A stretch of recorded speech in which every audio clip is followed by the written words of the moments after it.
पुणे जिल्ह्याच्या जुन्नर तालुक्यातील ओतूर परिसरामध्ये सध्या चालत्या वाहनावरती झडप घालणाऱ्या बिबट्याची दहशत आहे। या ठिकाणी आपण पाहू शकताय हे ते ठिकाण आहे। या ठिकाणी गेल्या 2-3 दिवसांमध्ये बिबट्याने 2 वेळा जे आहे हे चालत्या गाड्यावरती हल्ला करण्याचा प्रयत्न केलाय, झडप घालण्याचा प्रयत्न केलाय। खरं तर हा जो नगर कल्याण महामार्ग आहे या महामार्गाच्या कडेला बिबट्या जो आहे हा दबा धरून बसतो आणि या भागातून ज्या गाड्या येतात या गाड्यांवरती हा बिबट्या जो आहे हा झडप घालण्याचा प्रयत्न करतोय, हल्ला करण्याचा प्रयत्न करतोय। त्यामुळे या भागामध्ये बिबट्याची दहशत वाढली आहे। विशेषतः वाहन चालक आहेत, मोटरसायकल चालक आहेत, त्यामध्ये या बिबट्याची मोठी दहशत आहे। आपल्यासोबत या भागातील काही ग्रामस्थ आहेत। काय सांगाल, खरं तर या भागात बिबट्या जो आहे हा वाहनांवरती आता हल्ला करतोय? सर, मुळात बिबट्या दिवसाढवळ्या वाहनांवर हल्ला करून जखमी करतोय।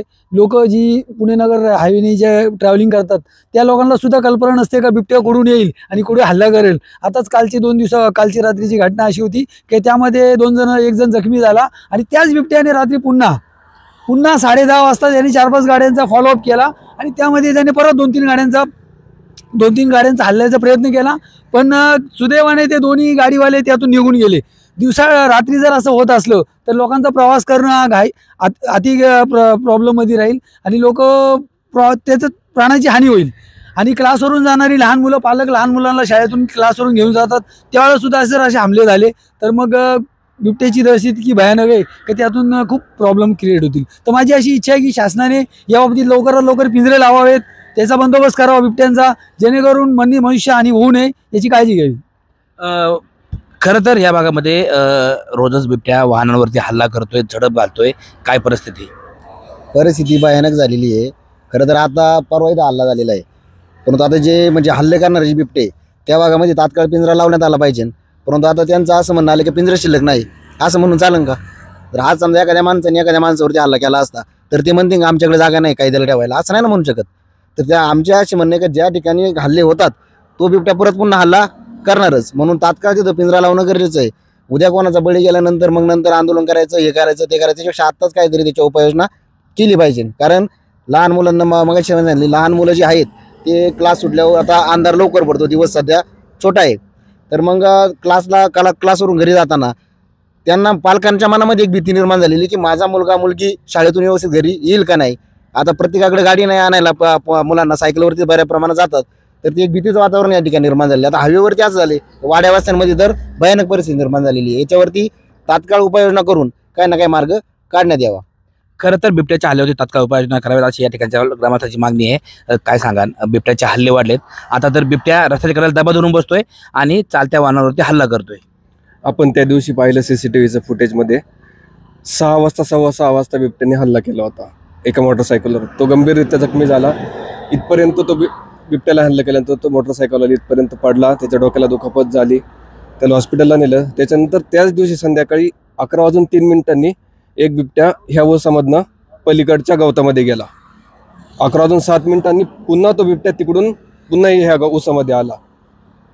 2-3 मिनिटाच्या अंतराने पुन्हा अजून एक बिबट्या आणि त्याच्या पाठीमागे अजून परत दुसरा बिबट्या, आणि जो दुसरा बिबट्या गेला तो एका पिकअपवर हल्ला केला त्यांनी त्याच दिवशी संध्याकाळी CCTV फुटेजमध्ये दिसतंय। त्याच्यानंतर एक बाईकवाला आला होता, त्याच्यावरती हल्ला केला। म्हणजे हे बिबट्यांचं काहीतरी बंदोबस्त नक्कीच करायला पाहिजे। हल्ला करणारा हा एकच बिबट्या आहे का? हा बिबट्या इथं नेहमी फिरत असतो का? नाही, त्या दिवशी CCTVच्या फुटेजमध्ये 2 बिबटे आढळून आलेले आहेत। खरं तर हल्ला करणारा हा एकच बिबट्या नाही, तर 2 बिबट्या ठिकाणी आढळून आलेत। काय सांगा, इथं दहशत आहे, लोक शेतात काम करतायत आणि आता बिबट्याचे हल्ले वाढलेत। सर, इथं 2 दिवसापूर्वी झाले, सगळ्यांना माहीतच आहे। तर त्या दिवशी ज्या गोष्टी झाल्या त्यानंतर आम्ही फॉरेस्ट खात्याला सांगितलं होतं की इथं पिंजऱ्याची सोय करा, पण आज तागायत काही पिंजऱ्याची आम्हाला सोय झालेली नाही। तर सगळीकडे भीतीचं वातावरण आहे। तर वन खात्याला अशी मागणी आहे तर लवकरात लवकर पिंजऱ्याची सोय करावा। खरं तर वन विभागाने अजून इथे पिंजरे लावले नाहीत। ताई, काय सांगा, इथं बिबट्याचे हल्ले वाढलेत, आता बिबट्या तर रस्त्याने चालणाऱ्या गाड्यांवरती पण हल्ला करतोय। आम्ही इथं कामाला येतो, आम्हाला पण भीती वाटते यायला जायला, आम्ही पायी येतो ना, मग काहीतरी घेतलं पाहिजे ॲक्शन। 6 वाजताच निघतो म्हणलं काही हे नाही ना, अंधार पण नसतो पडलेला, तेव्हा काहीतरी केलं पाहिजे, कारण लहान लेकरं पण असतात ना इथं, त्यांना ताई बिबट्याची दहशत वाढली आहे, काय मागणी सरकारकडे? सरकारकडे एकच मागणी आहे का बिबट्या लवकरच उजेड असतानाच बिबट्या इथे येतो, हल्ला करतो गाड्यांवरती, याच्यावरती हल्ला करतो, लोक इथं फिरतात, उजेड असतानाच इथे एवढा लवकर हल्ला करतो. तर शासनाने काहीतरी निर्णय घ्यायला पाहिजे ना, याच्यावरती पिंजरा लावायला पाहिजे, काहीतरी हे करा. आम्ही पण इथे कामाला येतो, आम्ही 6, 6:15 आमची सुट्टी असते, तेव्हाच अंधार पडायला लागतो. एवढ्या लवकर जर बिबट्याने हल्ला केला तर आम्ही कसं काय येते, आमचं त्याच्यावरतीच पोट आहे ना, त्याच्यावरतीच आम्ही कामाला आलो तरच आमचं हे होणार आहे, उदरनिर्वाह चालणार आहे. शासनाने काहीतरी लवकर याच्यावर निर्णय घ्यायला पाहिजे. खरं तर या भागात शाळा आहेत, शाळकरी मुलं आहेत, ह्या मुलांमध्ये पण भीतीचं वातावरण आहे. हो, शाळकरी मुलं पण इथं सायकलवरती प्रवास करतात, बिबट्या गाडीवरती हल्ला करतो, सायकलवर मुलं तर लहान मुलं इथं सायकलवरून प्रवास करतात, बिबट्या त्यांच्यावर पण हल्ला करू शकतो. पालकांना पण मुलांची भीती आहे, मुलं घरी येतात की नाही व्यवस्थित, रस्त्याने बिबट्या हल्ला करतो की काही मुलांवरती. त्याच्यामुळे लवकरच शासनाने याच्यावर काहीतरी निर्णय घ्यावा. खरं तर या भागामध्ये बिबट्याची संख्या वाढली आहे आणि आता बिबट्यांचे हल्लेही वाढलेत. आता तर बिबट्या जो आहे हा महामार्गाच्या कडेला दबा धरून बसतो आणि जी चालती वाहनं आहेत ह्या चालत्या वाहनावरती बिबट्याच्या हल्ल्याचं प्रमाण वाढलंय. त्यामुळे वन विभागाने या बिबट्यांच्या बंदोबस्तासाठी काहीतरी ठोस उपाययोजना करावी अशी मागणी येथील ग्रामस्थांनी केली आहे. असं असलं तर वन विभागाकडनं मात्र कोणत्याही प्रकारच्या अजून हालचाली या ठिकाणी पाहायला मिळत नाहीयेत. सचिन तोडकर, न्यूज 18 लोकमत, ओतूर, पुणे.